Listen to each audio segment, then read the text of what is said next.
Pessoal, boa tarde aí. Eu sou o José Carlos Adomari. Esse aqui é o programa Gestão por Quem Faz, né? Conhecimento e Business. Aqui nós temos os patrocinadores nossos, a quem agradeço. A VAR, a Trad e a Conscamp. Estamos aqui hoje no estúdio da Enforce com um grande amigo nosso aqui, o Ricardo Cardoso, que é o CEO da Enforce, a quem agradeço aí ter nos recebido tão bem, né? E o Gustavo também que nos está ajudando aí na técnica. Ricardo, a nossa ideia aqui esse programa tem o objetivo de trazer um pouco o conhecimento da prática, né? Principalmente por quem está na execução, né? E aí você foi escolhido porque eu acho que você é um cara assim que tem toda uma bagagem de conhecimento aplicado, né? E uma carreira de sucesso. Então, queria ir te agradecendo primeiro, mas que você contasse um pouquinho da sua trajetória profissional, até chegar aqui na Enforce e depois a gente fala um pouquinho do negócio Enforce. Obrigado mais uma Legal. vez. Obrigado aí, Zeca. Muito bom. Já tô chamando de Zeca aqui para quebrar o gelo. O RT nosso aqui, né? O Ricardinho. É isso aí. Então, pô, obrigado aí. Parabéns aí pela iniciativa. Obrigado pelo convite. Bom, eu sou empreendedor e atualmente, né, eu brinco por um incidente, né, se tornei sócio de um banco, né? Então, nada disso estava planejado na minha vida, né? Então, acho que essa é a primeira coisa. Mas no final da carreira, né, sou um pai, tenho dois filhos maravilhosos, o Thiago e a Isabela, casado com a Mariana, né? Então, sou, primeiro de tudo, assim, uma pessoa que gosta muito da vida, da família e dos meus dois cachorrinhos, É né? corintiano. E corintiano, né? Sofrido, né? Mas, além disso, a minha origem é de família humilde, de família simples. E a gente tinha que vencer pelo estudo, né? Pelo trabalho, né? Sempre correto, né? A gente recebe os princípios dos nossos pais, né? Ser pessoas corretas, fazendo as coisas certas. E isso a gente levou para a vida e busca até hoje manter essa integridade. E, e aí eu vim, começo a trabalhar com 14 anos, uma coisa que hoje é mais difícil, né? Então, Uhum. trabalho ali numa construtora, uma empresa de pavimentação, etc. Fiz técnico de edificação, fui office boy, apontador de obra, etc. Mas ali já começou um pouco a minha inquietação, né? Eu olhava ali umas coisas meio diferentes, coisas, oportunidade de melhoria, né? Que hoje é um nome bonito, mas eu não entendia isso na época, era uma criança, né? Ah, E ali eu apresentei com 16 para 17 o meu primeiro plano de reestruturação da empresa, né? Então uhum. eu apresentei para o seu Francisco, dono de uma companhia chamada Herbeta Engenharia. Era uma empresa de uns 400 funcionários aproximadamente, uma empresa familiar aqui de Campinas. É, E aí ele olhou aquilo tudo, falou, mas de onde você saiu, né? De onde você tirou essa ideia, né? Eu falei, acho que ele vai me mandar embora. Me chamou lá na sala dele, porque eu larguei ele em cima da sala dele. Com Aham. um plano, fiz bonitinho, imprimi e deixei lá. É, E você era é, operador técnico, eu né, na época? era apontador de obra. Apontador de O obra. apontador de obra é o cara que vai junto, fica Uhum. lá, quantas guias bateu, quantos caminhão de terra chegou, fazia isso aí, né? Ah, Eu tava fazendo técnica de educação no Cutuca, né? uhum. É, E aí, enfim, nesse processo, aí ele me chamou um dia, ficou lá uns par de dias em cima da mesa dele, eu passava lá, olhava, estava em cima da mesa dele. Né? Acho que ele não deu bola para isso, aí jogou fora. Mas um dia Ah, ele me chamou e falou, pô, e fez uma entrevista comigo, acho que no meio daqueles 400, ele nem sabia quem eu era, né? uhum. Aí ele me entendeu, tal, parará, perguntou tudo, tá, eu expliquei por que, né? Por que eu achava que podia melhorar, né? Então, com a minha, aí eu expliquei para ele porque que eu achava que a empresa era bem gerida, mas tinha oportunidades de melhoria. Na época ainda falava de ISO 9000, era uma outra época no mundo, os Uhum. japoneses, né? O Zeca que gosta dessa conexão com a academia, era isso. Falava um pouco Uhum. em reengenharia, então eu começava a ler um pouco sobre esses temas, né? Então, estava ali falando um pouquinho disso, ele olhou, aí ele falou que ia pensar em algumas implementações, mas que me deu o curso de engenharia civil. Ele ia me pagar um curso de engenharia se eu Tá. passasse numa particular, ele me Uhum. pagava. Aí, pra quem não tinha dinheiro nem pra ir no ônibus, né? Já tava bom pra caraca, né? Eu falei, porra, ganhei um curso. Já tô no lucro. E anunciou isso na festa de final de ano da empresa. Olha só. Então E não foi era uma prática isso na zero, empresa. zero, zero. Uhum. Familiar, tradicional, aquele Tá. jeitão antigo. Ainda tô falando de 20 anos Uhum. atrás, viu, menina? Uhum. Então é outra pegada. Então aí foi dali eu fui por uma tentativa ali de... em algum momento aí tinha uns consultores que iam lá na empresa, aí uns caras de terno, bonito, que nem o seu, assim, né? Aí ia lá e tal, falei, cara, isso aí deve ser legal, né? O que esses caras fazem? Aí eu não sabia, mas a empresa tava com dificuldade, ela tava em dificuldade. Uhum. Aí minha conexão com o mercado de distress, Uhum. né? Aí ela tava em dificuldade, eu não sabia, eu era um menino ali no meio daquela confusão, né? Não tinha acesso a número, não entendia. Mas a empresa estava em dificuldade, ela estava passando por uma situação e uma grande consultoria foi contratada para olhar a companhia. Tá. E eu achei aquilo tudo muito bonito, porque os caras iam de carrão, falava com os gerentes, com os diretores, entrevistava todo mundo, e tinha uns meninos mais novos. Falei, cara, porra, como é que trabalha aí nesse lugar aí, né? Falei, porra, eu de botina, sujo pra caceta, 5 horas debaixo do sol. Falei, porra, deve ser bom esse negócio aqui, né? Então, aí fui entender o que era o mercado de consultoria, era Arthur Anderson na época, Uhum. tá? Tava fazendo ainda antes, depois de toda a crise dela, mas enfim, uma puta empresa, né?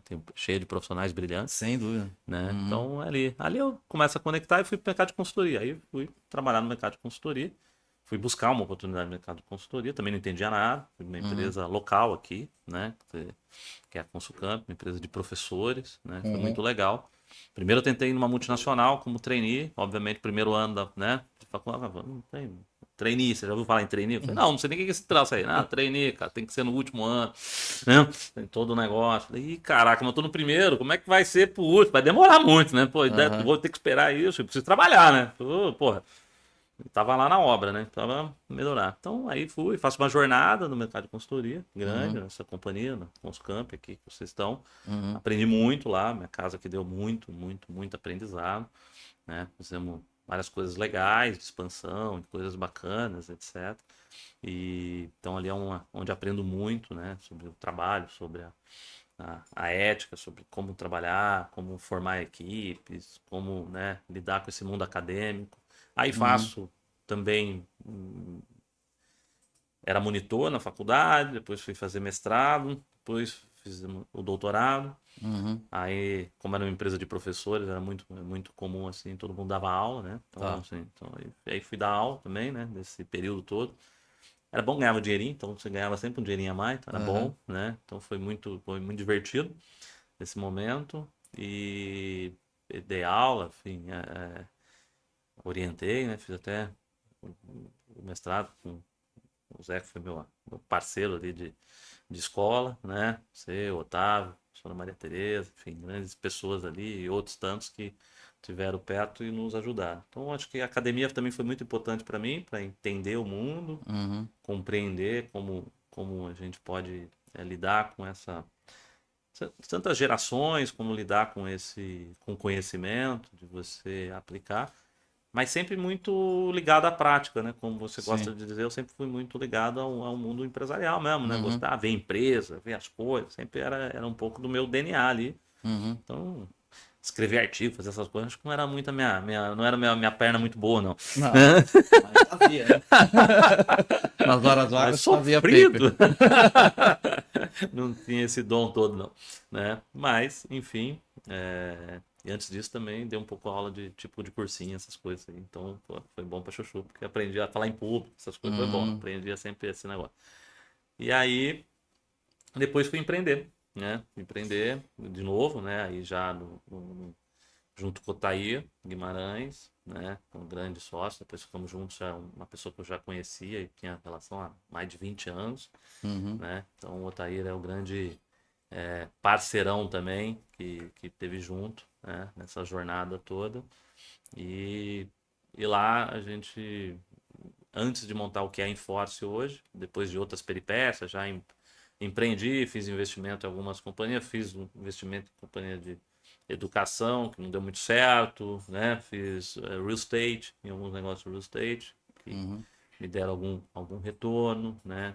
Mais tradicional, mercado de incorporação, loteamento, essas coisas. Tá. Então a gente foi passando por alguns, já vendi nesse período aí duas empresas lá atrás, aí nesses últimos 15 anos, mas depois a gente tinha uma aposta maior, que era a nossa aposta, que era o que a gente não sabia que ia chamar Enforce, Uhum. mas enfim, olhando a oportunidade entre créditos problemáticos com um bom lastro em real estate.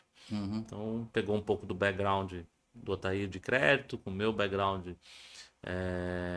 em companhias, né, de entender empresas, de ver como ler números de empresas e gerir empresas um pouco.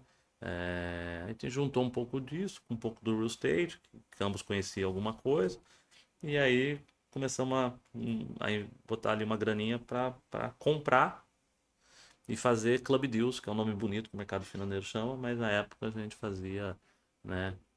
Tive até uma empresa de eventos que a gente criou com uma história engraçada.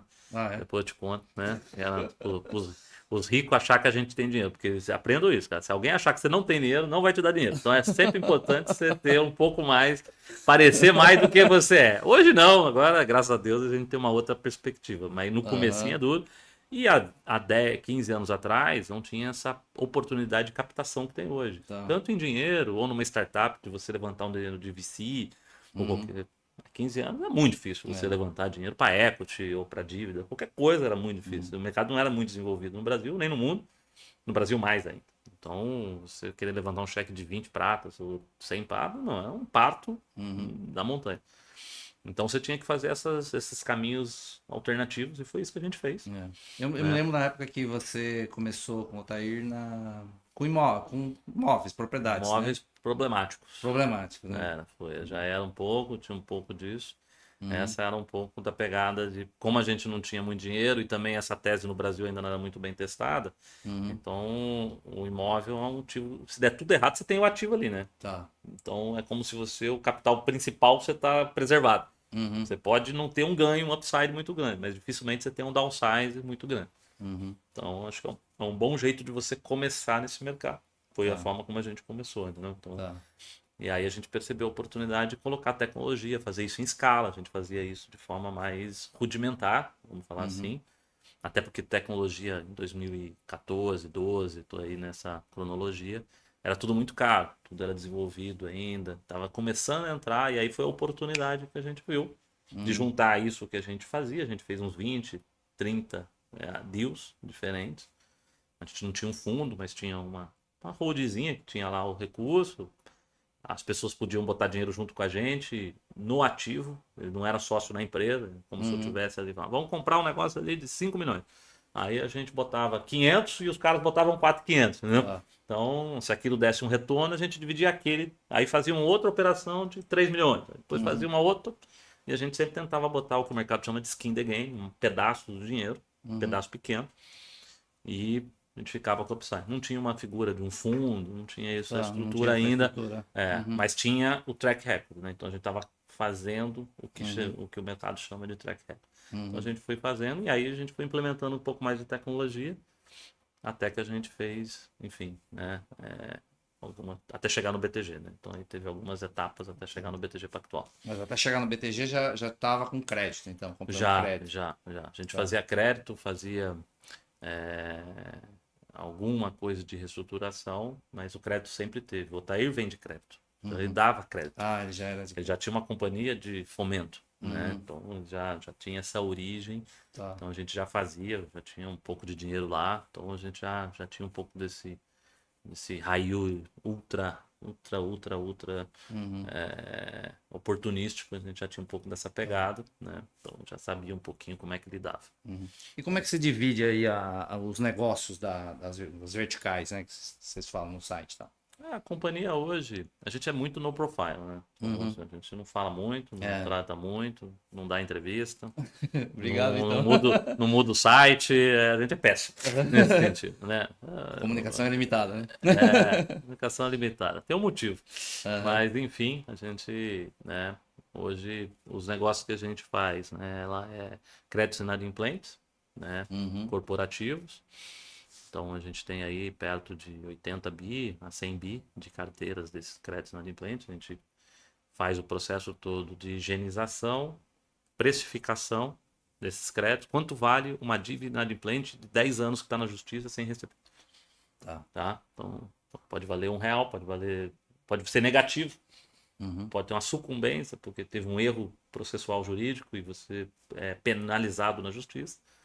Ou pode valer alguma coisa. Então a gente precifica esse negócio na linha do tempo, traz a valor presente, é um fluxo de caixa descontado, né? Cheio de probabilidade, para cima, para baixo, para cima, para baixo. Então é um valor esperado, no final, modelo de árvore de decisão, Tá. né? E você olha isso e essa é a principal linha que a gente começa fazendo isso quando o BTG entra. Então, o BTG, a gente tinha algumas oportunidades. A gente traz o Emanuel Rema, também um cara super importante pra gente, que ele era ex-sócio do BTG, estava de saída do banco, um cara muito próximo do BTG Pactual. E ele é o nosso primeiro seed money de verdade no equity. Tá?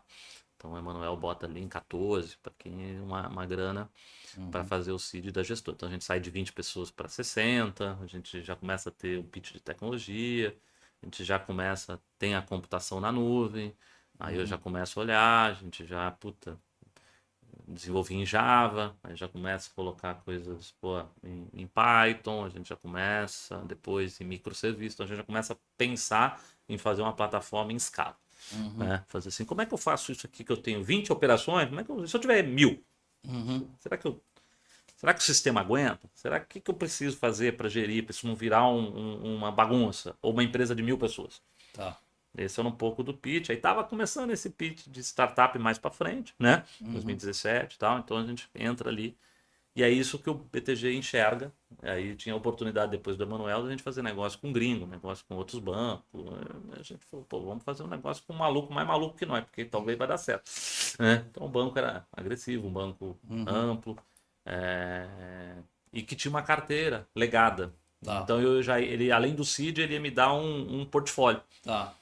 Eu tinha ali 400 milhões, ele já ia passar para, sei lá, 10 bi, sabe? Um troço assim. Então foi, e aí a gente pode testar a tecnologia. Porque também, se eu não tivesse eu cuidava de 50 processos, 100 processos. Aí eu passei a cuidar de 1000.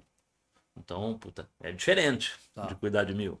Eu olhava, tinha, né? Então a gente começou a lidar com o mundo, montar um data lake para gerir essas informações todas. Então a gente começou a Tudo proprietário, tecnologia tudo proprietária. proprietário. Aqui tem Montou equipe interna. time, tudo. Tem aqui, tem muita gente boa que veio, nos ajudou,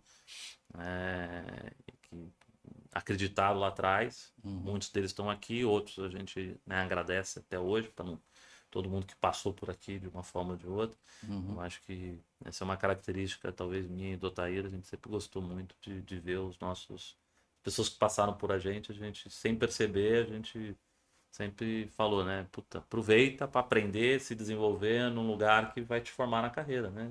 Então, tudo muito proprietário, tudo muito na lousa, uma cultura um pouco mais aberta de startup, mais uma pegada de mercado financeiro. Então, a gente nunca foi muito aquela companhia meio poética, assim, ainda mais no auge. Hoje não, né? Hoje já fala em camelo, não fala mais em coisa, né? Essas coisas todas. Mas ali em 2017, 2018, né, a gente estava rampando, já estava indo para 100 pessoas, já estava aumentando os OM muito.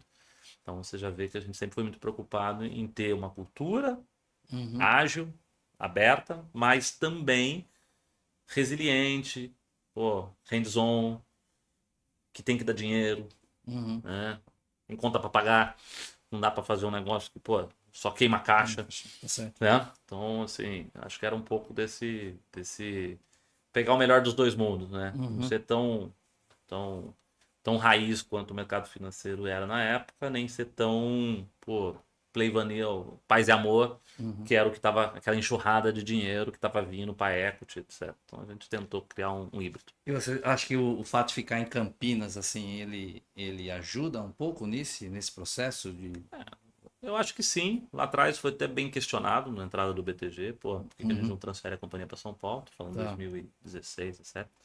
Né? Então, a gente falou que, cara, a gente quer montar algo inovador, diferente. A gente me dá 3 minutos aí para defender Campinas. Aí deram, e foi simples. A gente falou, cara, a gente vai ter uma mão de obra maravilhosa aqui, ótimas universidades, gente capaz. A gente vai estar a gente precisa de muito de tecnologia e um ambiente, a gente aqui é um berço também. E eu acho que a gente consegue fazer isso com pessoas boas num custo um pouco mais barato do que se eu fizer lá. E aqui as pessoas vão querer trabalhar na gente, porque mercado financeiro não tinha aqui. Entendi. Quase. Né? Além de banco, agências, isso, mas quando eu falo em gestor, né, área core, né? Você não tem uma tesouraria de banco aqui, tá tudo na Faria Lima. Então, como é que você Então, pô, acho que essa pegada vai ser legal. Isso refletiu, inclusive, no primeiro programa de trainee nosso. Quando a gente faz o primeiro programa de trainee, 2017, nosso primeiro programa de trainee dá 14 mil candidatos Nossa. para 8 vagas. Aí o banco até fala, o BTG, cara, o que vocês fizeram aí, né? Falei, pô, é pegadinha, né? Falei, não, pô, não, foi verdade isso aí. Né? A gente até tomou um susto, tinha uma empresa nos ajudando, né? Então, muito legal também, o pessoal que começou com a gente. E aí a gente percebeu que essa pegada de ser meio, pô, meio gestora do mercado financeiro, meio, pô, fintech, tá no interior, então você vê muita gente boa. Até hoje o programa é um sucesso, né? O programa de estágio também é um sucesso, tem muita galera da região.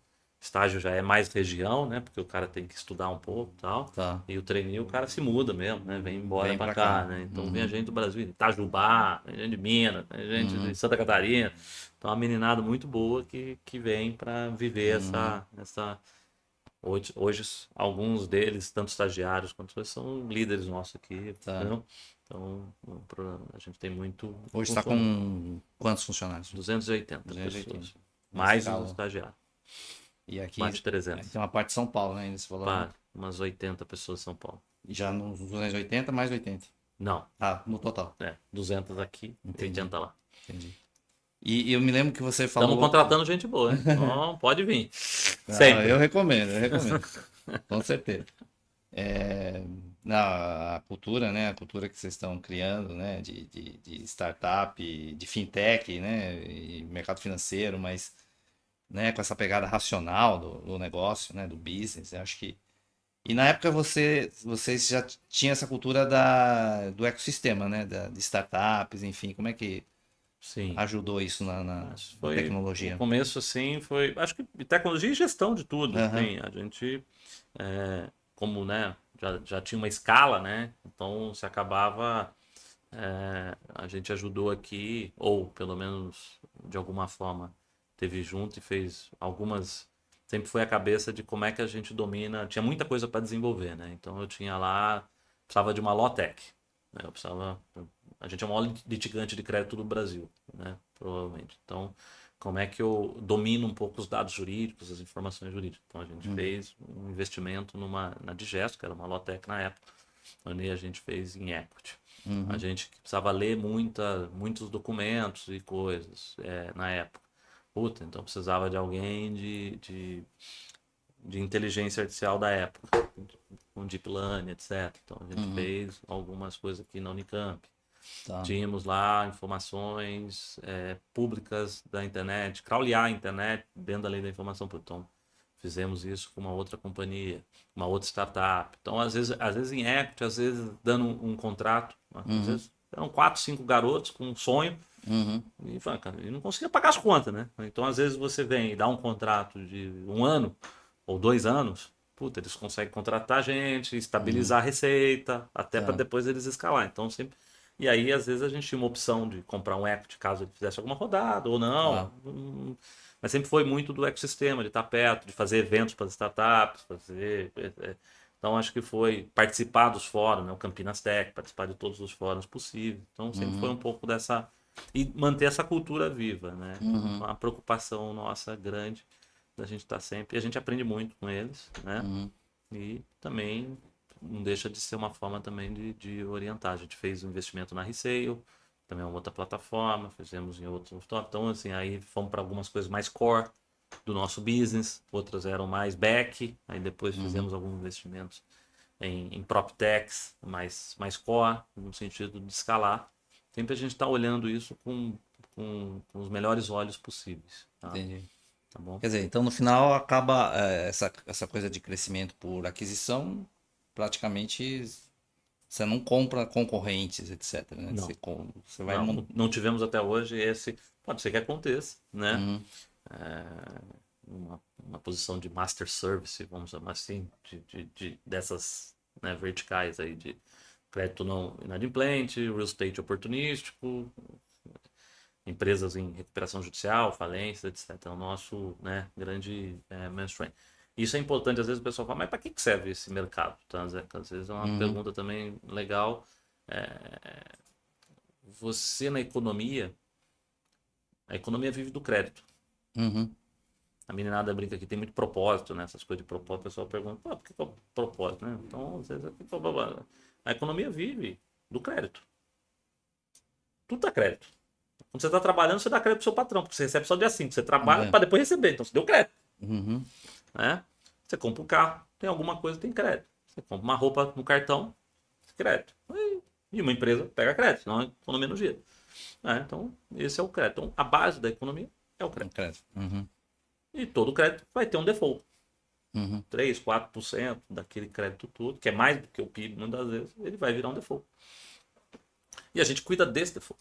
Tá. Só que isso está no preço do dinheiro, que é o spread bancário. Uhum. Tem um estudo do Banco Mundial, de 55 países, o Brasil é o 54º.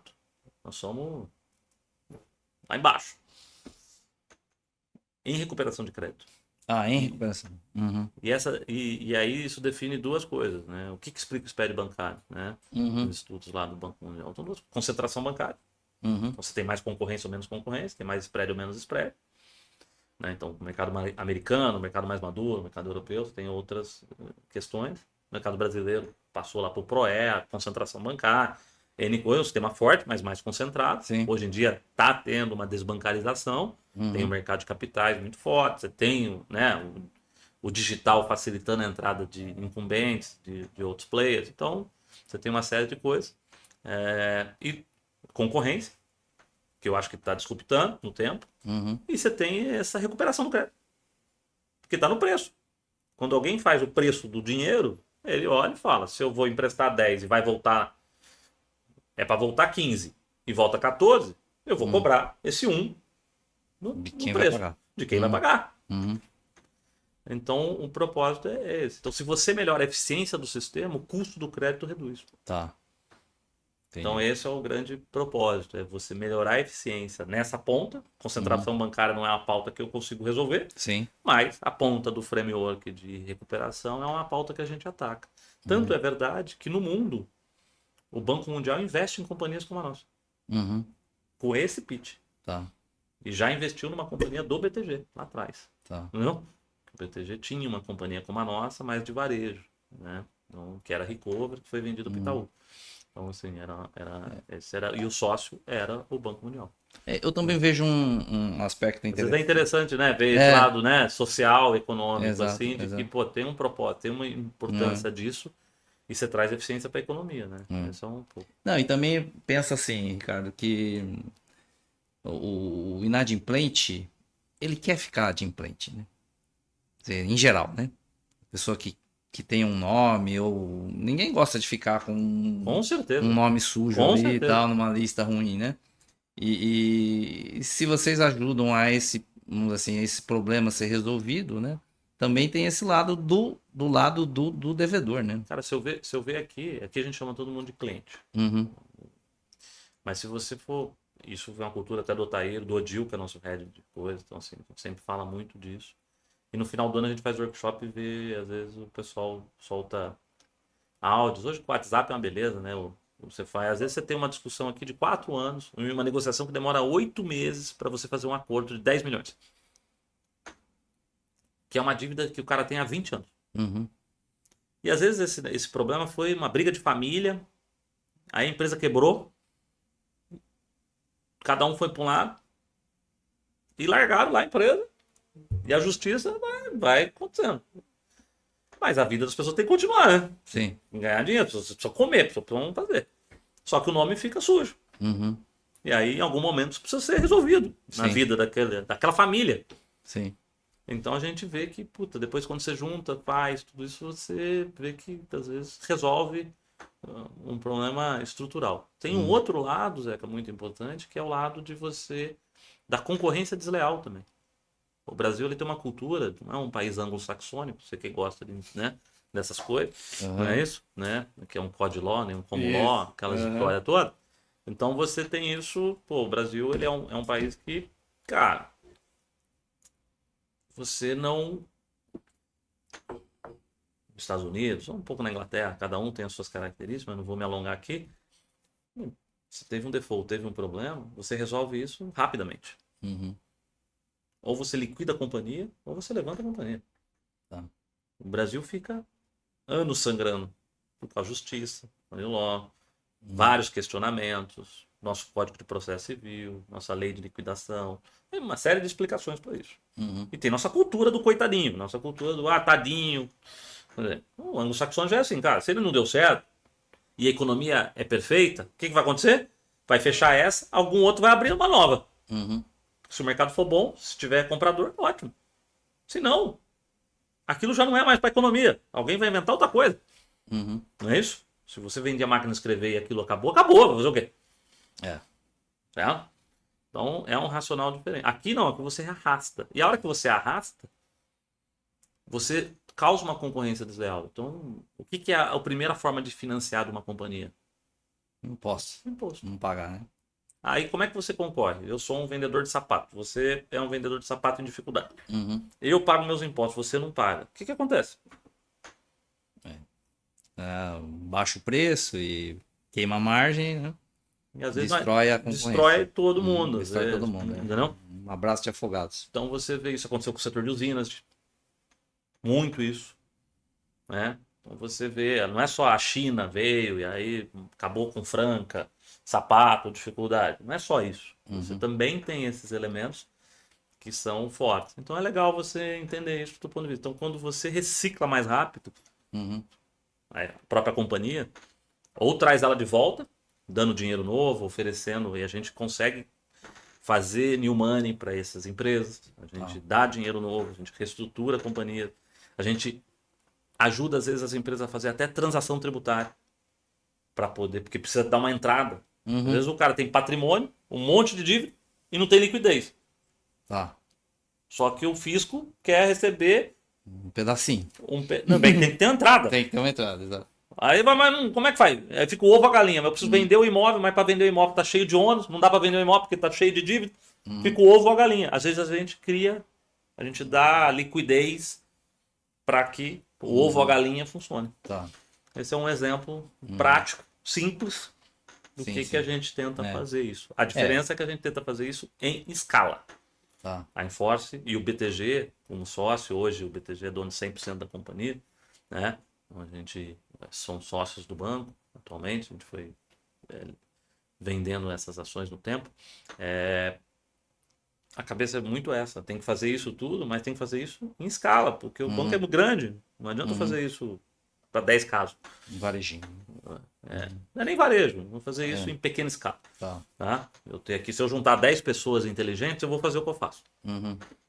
Mas eu vou fazer limitado ao meu braço. Como é que eu faço isso para 1000 casos? Então aí, vamos dizer assim, Ricardo, o que são esses grandes processos críticos que você tem no negócio? Olha, acho que todo negócio, acho que ele tem uma variável fundamental que é pessoas. Né? Então, assim, se você me perguntar assim, então, o que é mais ter pessoas motivadas, qualificadas, engajadas, né?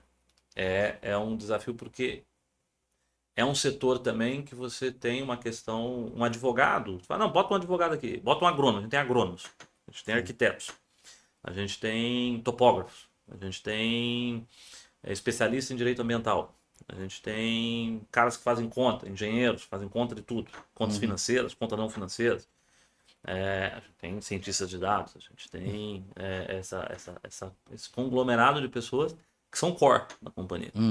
Eles não são back, eles são core. E aí, você fala, não, peguei um agrônomo. Puta, é só botar ele ali, ele vai avaliar a fazenda. Vamos dar um exemplo. Não, mas, peraí, avaliar em que circunstância? Então, o distress faz com que ele tenha que olhar. E lembre-se que eu pego aqui o que deu errado na economia, não o que deu certo na economia. Então, eu tenho que ter um olhar muito diferente.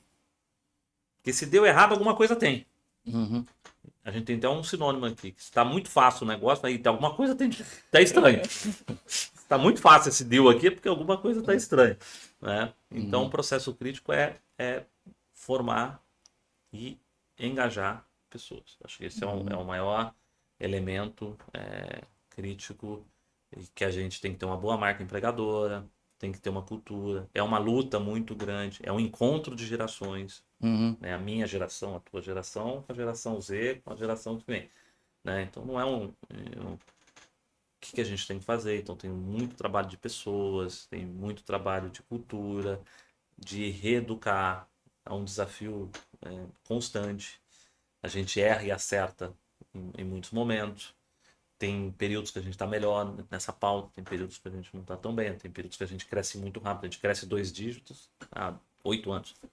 Tem períodos que a gente dobrou de tamanho, triplicou de tamanho, de um ano para o outro. Então, o caos instalado é algo que acontecia com mais frequência. E você tem que administrar esse caos, porque uma coisa é você operar um business que cresce abaixo de 2 dígitos, ou que tem um formato de crescimento que, puta, é mais. Quando você tem essa multidisciplinaridade e essa quantidade de variáveis com uma quantidade de dinheiro aplicado muito grande, porque no final a gestora ela ganha FIIs, o percentual do sucesso das coisas que ela indica, precifica, gere e vende. Tá. O ciclo é de 4, 5 anos. Então, Dá liquidez ao ativo, né? tem que dar liquidez. Então a gente só vai ganhar dinheiro se a gente indicar bem, precificar, comprar bem, gerir bem e vender bem. Tá. Em 4, 5 anos. No Brasil inteiro, tudo que é jeito. De fazenda a fábrica, de empresas de varejo a empresas de uma usina, a shoppings e hospital. Como é que você faz isso, né? No judiciário, e no Brasil todo, que também tem todas as suas diferenças. Sim. O judiciário no sul tem uma tendência, o judiciário no norte tem outra, né? As cortes superiores tem outra, então tem toda uma tecnologia de gestão, de entendimento do judiciário brasileiro, né? Então acho que e fazer isso, pô, não como uma empresa de prestação de serviços para terceiros, é uma empresa que gere dinheiro. Então a gente tem que assumir o risco. Então, a gente toma muito risco. E acho que esse processo, por que isso tem a ver com a criticidade de pessoas? Porque você vive sempre sob uma pressão. Tá. Não é só a pressão de faturar e pagar a folha de pagamento do mês seguinte. É uma pressão de faturar, pagar a folha do mês seguinte e você manter seu track record sempre bacana. Muita incerteza, né? Tem bastante incerteza na história, Tem, né? tem um Por isso que pouquinho. esse crescimento assim não é necessariamente planejado, né? E às vezes lógico que vocês vão atrás de comercialmente, etc, mas também às vezes caem aí uns. É cíclico e contracíclico. A gente brinca que o nosso business tem um head natural. Se o Brasil está muito ruim, a gente compra muito. Se o Brasil está muito bom, a gente vende os nossos ativos. Tá. Então você tem um head natural. Quando o Brasil está afundando, não estou dizendo que ele vai afundar, nem isso, mas estou dizendo que o Brasil, como a economia brasileira vive de ciclos, os ciclos aqui são mais curtos, se você olhar os ciclos mundiais. Então, hora a gente está comprando muito, hora a gente está vendendo o nosso estoque. Porque as empresas recuperam, as pessoas começam a ganhar dinheiro, elas querem resolver a vida. Né? Então, esse é um elemento. E aí, esse é o drive. O outro drive é educar o mercado. O mercado brasileiro também, assim, tem a gente, teve a Jive, que é uma empresa também que foi criada muito importante, bastante. E aí dali saiu vários filhotes, eu acho que do pacote Enforce, etc. Um monte de gente, tudo teve ali. Então tem um mercado de assets menores que fazem isso. Um mercado que era 5, 6 caras há 10 anos, hoje tem 20, 25 pessoas fazendo. Em escala menor, talvez, focos diferentes do que o nosso. Mas a gente vê como um amadurecimento para a economia. Porque esse recurso, se você olhar lá fora, é super. Essa liquidez que a gente dá, tanto para o sistema de crédito quanto para as empresas em dificuldade ou para os ativos complexos, é muito importante. A gente resolveu um problema, por exemplo, aqui em Campinas, que era a Cracolândia, um imóvel. Era a Cracolândia. Tinha 20 milhões de imposto atrasado, 300 pessoas invadidas no meio da cidade. Olha o quanto isso depreciava a vizinhança, quanto que isso era um problema para a municipalidade, insegurança, pontos de droga. Isso era uma briga jurídica de 10 anos. E essa briga jurídica fez com que as pessoas invadissem o terreno, porque a briga jurídica não tinha nada a ver, e aí foi. Tá. E aí a confusão está lá, como é que você resolve isso? Aí não é só jurídico, entendeu? Não é só de uma ação de... Aí você tem todo esse trabalho de ter gente que vai lá, explica, analisa, botamos a Unicamp para fazer o serviço social, para olhar quem estava lá dentro, fazer um levantamento. Aí a gente percebeu que 72% das pessoas tinham casa no município. Tá? Aham. Então, essa tecnologia, que às vezes é do algoritmo, Sim. a tecnologia de, puta, como é que eu faço um levantamento socioeconômico sem agredir as pessoas? Uhum. Ah, vamos trazer o Unicamp, serviço social, vamos fazer um negócio aqui, tal, Um tal. olho no Então, olho, né? aí você mostra pro judiciário, eu brinco que é o agravo de orelha. Vejo meu advogado falar que eu tenho um bom direito, tem que. Como é que o juiz vai decidir tirar 300 pessoas daí? A gente monta um plano, fomos no Ministério Público, vamos montar um plano, vamos tirar as pessoas com dignidade, vamos dar um auxílio mudança. Então a gente pagava mudança, aluguel de 12 meses em outro lugar. Então você criou um ecossistema de justiça organizado, liberou esse ativo. E aí a gente já vendeu, tal, mas o pessoal vai fazer prédio, shopping, um monte de coisa. O IPTU da região aumentou, as casas do entorno começou a valer bastante, a economia girou, a segurança aumentou, a prefeitura não precisa mais botar um monte de efetivo lá, o Estado, porque puta, era um pulmão de confusão no meio da cidade. Então você vê que eu brinco que a gente tem um propósito maneiro também, né? Sim, É um sim, sim. negócio legal. Mas essa é a complexidade de E você sem fazer a expulsão das pessoas, de né? Fez jeito nenhum. um processo. Obviamente, você, no dia da desocupação, que é cumprir o mandato de reintegração, acho que não tinham 16 famílias. Uhum. Tinham 300 antes. Tá, Tudo isso foi pacífico. tá. Elas Certo? foram realocadas, enfim, tô com todo o E cuidado. entenderam. E você deu incentivo econômico Aham, também, tá, obviamente. tá. Né? Ninguém também, pô, É. né? Você tinha um incentivo econômico e tinha uma racionalidade, tinha uma estratégia. Uhum. Mas, enfim, isso ajudou o jurídico a andar. Na hora que você apresenta isso para o magistrado, na hora que você apresenta isso para o Ministério Público, você ganha aliados. Uhum. Né? Não é fácil. Sim. Né? Porque os incentivos, às vezes, é deixar o processo lá no canto, né? Então, mas E acho que nessa hora vocês são guiados mais para pôr esforços, assim, com essa visão mais social também e misturado com a visão financeira, ou porque caiu no, assim, não, é um é ativo que mais vocês financeiro. mais financeiros. Tem um ativo que vocês têm que resolver Tem um ativo que tem que resolver e como eu resolvo. e já tinham Aí, comprado, então, portanto, não, antes de comprar a gente olha tudo isso. Tem uma entendi. pegada muito de SD. Se eu tenho um negócio com risco de SD grande, eu não passo. Tem um risco de compliance, eu não passo. Tá. Então tem comitês muito fortes antes de qualquer aquisição. Uhum. Então a gente olha com muito cuidado tudo isso. E a gente é questionado nesses comitês de investimentos Uhum. e de desinvestimento. Dá para fazer? Não dá? Puta, qual vai ser a nossa saída? Uhum. Pô, a gente também não quer ter risco de imagem. Então, como é Tá. que a gente faz isso de uma forma estruturada, organizada? Então, a gente olha muito isso. A gente evita ao máximo qualquer coisa de subsistência, não é muito essa pegada, porque aí tem muita comoção social, então a gente Uhum. evita muito isso, tá? Entendi. Não entrar em deals ou operações assim. Uhum. Acho que o Brasil não tem uma cultura para isso, muito estruturada, então a gente fica um pouco fora, à margem disso. Mas quando, tipo esse caso, que é um caso no centro da cidade, que é uma característica diferente, e a gente tinha um plano, a gente achava que ia dar certo e deu, Uhum. né? Aí, mas a gente recebe N ofertas aqui que a gente não topa fazer porque a gente sabe que tem um risco de não dar certo, Sim, sim. muito alto. Essa Entendeu? na criticidade Na entrada. na entrada, né? É. Tá. Legal, queria fazer mais umas perguntas aí Manda para bala. você, mas tá muito boa a conversa. Tem uma parte aqui que a gente fala que é, Ricardo, assim, um fato inusitado que você vivenciou, que foi assim, diferente e que você lembra, né? Se não lembrar agora, tudo bem. Uhum. E a outra pergunta é um pouco naquela linha mais da pergunta na perspectiva de que também temos acadêmicos, enfim, alunos lendo, assistindo aqui o programa. Assim, que, que nova teoria, vamos dizer assim, essa experiência vocês acabaram construindo aqui, ou uma prática inovadora que é a marca aqui da empresa, assim, uma coisa nova. Você fala assim, pô, isso aqui eu não vi em nenhum lugar, você que estudou inovação, enfim, viu tantas coisas nas empresas, uma coisa que vocês criaram. Conta um pouquinho aí, se puder. Tá. Vamos lá. Primeira pergunta. Fato inusitado. Né? Eu acho que o fato mais inusitado que a gente teve, principalmente no começo, era essa coisa de as pessoas entenderem. Eu e o Otair, a gente cara, a gente não quer montar um negócio de cobrar pessoas. Uhum. Isso não é legal, Uhum. né? Então, e aí eu falava para ele, cara, mas não vai ser, a gente vai reestruturar, a gente vai ajudar, a gente tem uma questão de moral res no sistema também, tem uma Uhum. questão moral no sistema. Uhum.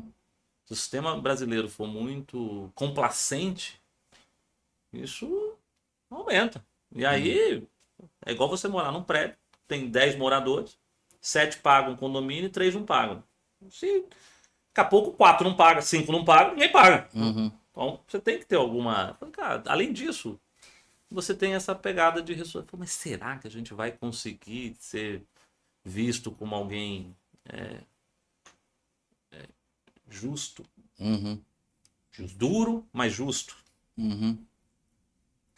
E acho que a gente tem alguns exemplos de empresas, empresários que passaram por reestruturação aqui dentro e que eu lembro de alguns depoimentos, um deles é de uma companhia do Sul, né, que ele veio e falou, olha, vocês foram duros na bola, mas vocês fizeram com que a gente tinha um problema de mais de 15 anos, com Uhum. vocês e com mais umas 5, 6 Uhum. outras empresas, bancos, etc. Abriu nossos olhos que era possível resolver, que a gente tinha que atacar, senão a gente ia deixar isso para os nossos filhos. Tá. E eu com 68 anos, Uhum. eu não queria deixar um problema para meus filhos. Uhum. Eu queria deixar uma vida, um aprendizado e um pé de meia. Tá. Então, acho que esse é o fato mais inusitado que eu achei, foi eu falei, Uhum. pô, tá aí, quando a gente recebeu isso, foi 2, 3 anos depois que a gente começou, né? A gente recebeu esse depoimento, essa conversa, a gente falou, pô, sabe aquele papo nosso lá de não montar um negócio, será que a gente ia nos ter orgulho? Uhum. Porra, olha, cara, tá acontecendo. Então, acho que esse é o mais inusitado pra gente. Talvez não é o engraçado, mas é o inusitado no É. sentido disso, de não ser taxado de um negócio, né? Enforcement, e o nome Enforce tem um pouco dessa característica, Sim. né? Então é um negócio legal. E sobre teoria e perspectivas, né? O que eu acho que a gente talvez contribuiu um pouco é, eu acho que essa mistura de estilo de gestão, onde você consegue fazer quando você olha os frameworks, essas coisas, eles são. Eu não sou um profundo conhecedor nem acompanho tão de perto quanto você, né? Já me desliguei, já fui mais ligado nisso, né? Então hoje Uhum. leio menos do que eu gostaria, né? Vejo menos do que eu deveria, coisas, né? Mas tento me atualizar. Hoje em dia você tem acesso ao conhecimento de N outras formas que não só os papers e não só livros, etc. Mas eu gosto de ler um pouco de tudo e ouvir, e ver podcast, ouvir, coisa. Eu acho que a maior questão é que esse estilo, né, de você fazer um estilo de liderança ou um estilo de gestão, misturando um pouco do lado ágil, mas com uma pegada muito forte em resultado. Uhum. Eu vejo assim que quando você vai para desempenho, o pessoal fala, não, pô, você consegue fazer desempenho e tal, mas você trazer remuneração variável do jeito que a gente traz, você trazer OKR da forma como você traz, e você trazer essa flexibilidade que você precisa, dando os incentivos certos, eu acho que é um jeito talvez um pouco particular, né? Uhum. A forma como a gente olhou, né? Eu acho que essa é uma coisa, não é uma teoria específica, talvez, né, que você queira, mas é um jeito de fazer adaptado, assim, tentando adaptar boas práticas Uhum. ao nosso jeito de fazer, com a nossa cultura, com isso. Acho que isso é o que mais me chama atenção, assim, né? Uhum. Tá? De ter um ambiente de meritocracia, mas vamos dizer assim, que você também não crie em alguns lugares aquela cultura mais tóxica de criar uns monstrinhos É, e aquela cultura de de bater metas e eventualmente fraudar as coisas, enfim, né? Exatamente, você ter muito isso. Acho que isso também tem a ver muito com a partnership, muito com a cultura da partnership, né? Então, acho que isso também ajuda bastante. Acho que tem um pouco disso e tem um pouco dessa coisa de se adaptar, assim. A gente gosta muito de conhecimento, mas a gente gosta Tá. muito de adaptar o conhecimento à nossa prática e, né, à nossa perspectiva e testar coisas. E erra, acerta, muda, né? Então, acho que é um pouco disso. Ah, legal. Tá bom? Ricardo, mas só duas coisinhas aqui que eu queria que você falasse um pouquinho dessa. Você foi um dos pioneiros na área de teorias comportamentais lá, né? Na época da acadêmicas, né? Hoje se discute bastante essas questões de viés, aí você até fez o post lá do Kahneman e tal. Um viés da atenção, né? Quer dizer, o déficit de atenção, de como a perda de atenção às vezes desvia as pessoas das metas, né? Dos grandes problemas. E como que você lida, sendo, vamos dizer assim, um CEO, a ponto da sua equipe não ter o viés da autoridade. Não, o Ricardo falou, vamos aceitar e bola para frente. Ou como que você cria esse ambiente que cria essa decisão, né, mais assertiva? Olha, eu acho que tem um ditado, até no banco um pouco, eu aprendi com eles, é uma coisa bem legal que a gente usa, que é a ditadura do argumento. Tá. Tá? Então a gente tem que estar sempre. Só que isso é muito bonito quando você fala e é difícil quando você pratica, principalmente num ambiente como o nosso, né? Onde as pessoas aprendem muito rápido. E a grande. Até nas entrevistas de desligamento, um grande ponto alto nosso é, pô, meu, um lugar onde aprendo muito, cultura muito boa, pô, vamos pra cima. Saí, entrei de um jeito, saí completamente do outro em 2 anos. Não Tá. precisei ficar 8 anos para fazer um grande catch-up na minha carreira. Tá. Acelera. Por quê? Porque, por exemplo, comitê, às vezes as pessoas entram, comitê de investimento de 50 milhões, tem 50 pessoas. O estagiário entra lá para ouvir no Teams e ouve o que não fazer, qual que é a estratégia, etc. Aí tem um desinvestimento. Então a gente até diminui os fora agora, porque o pessoal tem que trabalhar, senão o pessoal só fica que é divertido, né? Você vê, mas quer, o que, conta, molecada Todo adora. mundo pode participar. Eu brinco aqui, principalmente em tecnologia de sistemas, é uma coisa que eu brinco. Né? Tirando a folha de pagamento que tem senha e o fluxo de caixa do Steve, o resto todo mundo acessa tudo. Tá. Isso é cultural, Tá. tá? Então, por quê? Porque a informação tem que fluir, as coisas têm que acontecer. O business é muito ágil, rápido.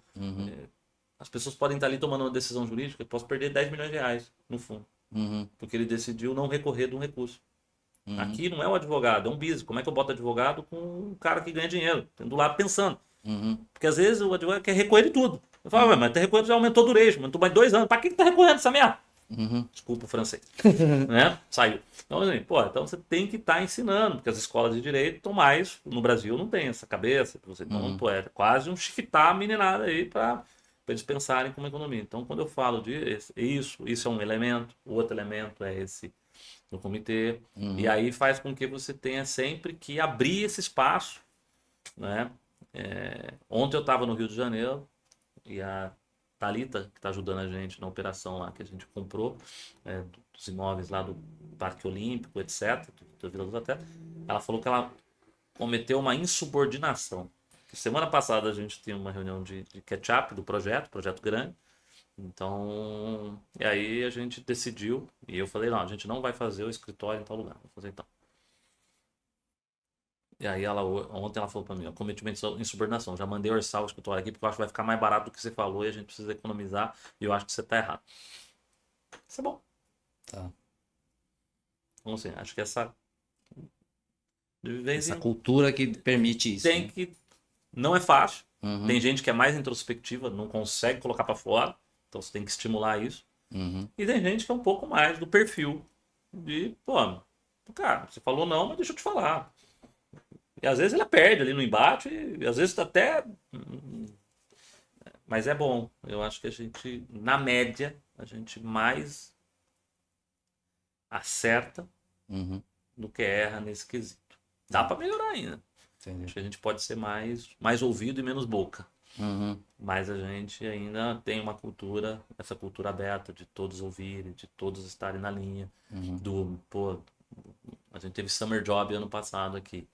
E os meninos já apresentaram um caso em comitê no final Uhum. do Summer Job. Então, assim, é legal, porque aí vai lá, o povo nem sabe. O estagiário aqui de vez em quando eu dou umas trombadas com os meninos, nem sei, eu nem lembro que é estagiário, já peço coisa que é para analista, cena. Mas é um pouco desse caos instalado nessa. Que é Uhum. bom. E Entendi. eles gostam disso. Aí eu brinco, levanta a mão se estão jogando muita areia no seu caminhão, aí você grita. Tá. É melhor do que o cara ficar lá, manda areia. Uhum. Eu prefiro, essa é a cultura que a gente tem. Tá. Vamos mandando coisa, cara. Avisa. Então tem que tomar bastante cuidado. O RH tem que estar muito perto, né? Para as pessoas também não quererem aprender tudo em um ano e às vezes trabalhar 16 horas por dia. É. Pô, então você tem que ter muito cuidado, porque tem um pouco dessa ansiedade natural da geração e Uhum. nossa também, Sim. de olhar e falar, pô, aqui eu posso transformar minha vida. Se eu for, pô, esperto, em 4 5 anos eu mudo meu patamar. Não Uhum. só em grana, mas mudo meu patamar intelectual. Porque você Uhum. trabalhar com gente inteligente, perspicaz, ganhadora de dinheiro, Uhum. é gostoso. É. E acelera, né? Acelera. Você sai ali, né, dos Uhum. 60 por hora, você vai para os 90, né? É bom, né? Mas cada um é cada um. Tem que Uhum. respeitar um pouco da individualidade. Uhum.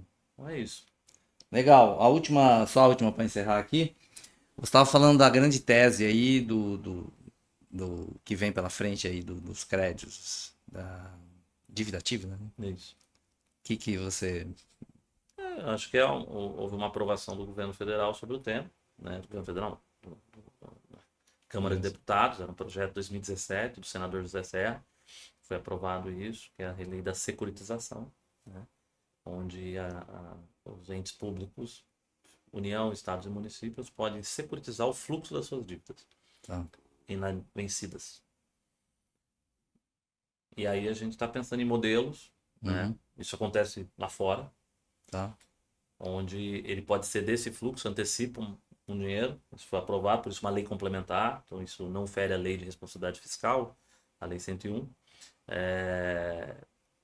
E aí a gente, para o mercado de capitais, comprar esses fluxos, Entendi. pagar à vista um fluxo futuro, trazido a uma taxa de desconto, Uhum. com uma expectativa de retorno, obviamente. Você antecipa isso, bota mais dinheiro da economia no deserto, Sim. né? E, e do outro lado, você ainda esse processo de recuperação, ele ainda fica na mão do Estado, das Uhum. procuradorias, mas você pode apoiar essa turma. Entendi. Então a ideia é que a gente consiga apoiar essa turma, tá? De alguma forma, nesse processo de recuperação. E aí a gente tem um bom gancho aí para poder melhorar, né? São 7 trilhões. Uhum. E isso pode mudar, assim, a gestão pública, né? Pode, Das é, finanças públicas, né? pode mudar O Estado pode ter finanças capacidade de investimento, enfim. e pode reduzir a carga tributária, Zé. É Também. uma coisa extremamente importante. Tá. Porque você tem muita carga tributária, você tem ou sufoco empresarial Uhum. ou inadimplência alta. Tá. É uma das teorias, Uhum. não é? E tem muito estudo sobre isso, né? Quem estuda, você, puta, qual é a taxa de equilíbrio que, pô, reduz? Você pega o setor de construção civil no tempo. Pagava muito imposto, tinha uma inadimplência ruim, tinha sonegação.